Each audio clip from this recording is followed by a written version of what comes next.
প্রিয় বন্ধুরা,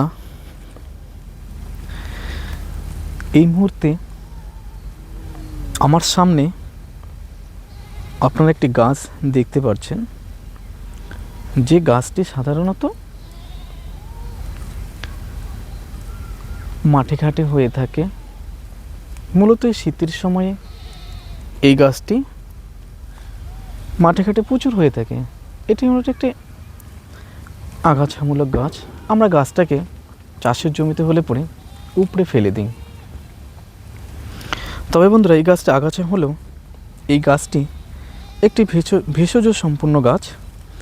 এই গাছটির অনেক ঔষধি গুণ রয়েছে, হয়তো আমরা তার সঠিক ব্যবহার জানি না। তবে বন্ধুরা, এই গাছটি এখানে যে বেড়ে উঠেছে, এই থেকে আমরা আমাদের জীবনের একটি শিক্ষা নিতে পারি।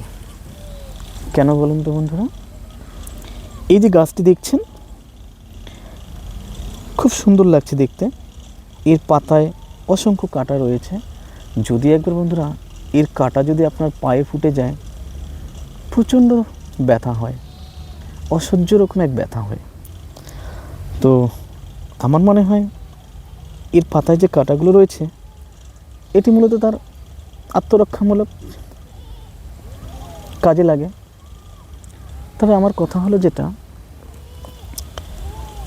আমার পিছনে দেখতেই পাচ্ছেন সাদা ধুধু করছে শুধু বালু আর বালু, সামনেও দেখতে পাচ্ছেন শুধু বালু আর বালু। কীরকম একটা প্রতিকূল পরিবেশে এই গাছটি নিজেকে যে আত্মপ্রকাশ করে তুলে ধরেছে এত সুন্দর প্রকৃতির মাঝে।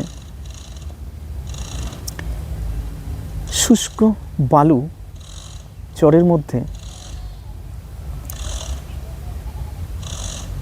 এ থেকে এই গাছটিকে দেখে আমরা একটা শিক্ষা লাভ করতে পারি। কীরকম? মানুষের জীবনটাও নানা রকম প্রতিকূল পরিবেশের মধ্য দিয়ে অতিবাহিত হয়। এই দেখবেন অনেক সমস্যার সম্মুখীন আমরা হয়ে থাকি, কিন্তু আমরা জীবনে কিছু সমস্যা দেখা দিলেই আমরা ভেঙে পড়ি। হয়তো ভাবি আমাদের জীবনটা মনে হয় এখানেই শেষ। এই উদ্ভিদটিকে দেখুন, কীরকম প্রতিকূল পরিবেশের সঙ্গে লড়াই করে নিজেকে মাথা উঁচু করে আত্মপ্রকাশ করে তুলে ধরেছে। ঠিক তেমন আমরাও মানুষেরাও অনেক প্রতিকূল পরিবেশের মধ্য দিয়ে যখন যাই, তখন আমরা মানসিকভাবে ভেঙে পড়ি।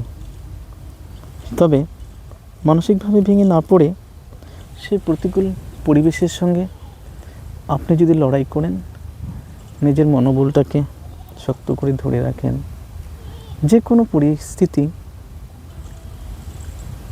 আপনি কাটিয়ে উঠতে পারবেন। তার একটি জ্বলন্ত উদাহরণ হতেই পারে এই গাছটা।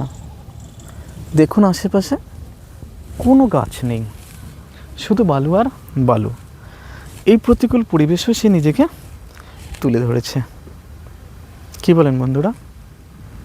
যদি বন্ধুরা ভিডিওটি আপনাদের ভালো লেগে থাকে, অবশ্যই একটি লাইক করবেন, কমেন্ট করবেন, শেয়ার করবেন।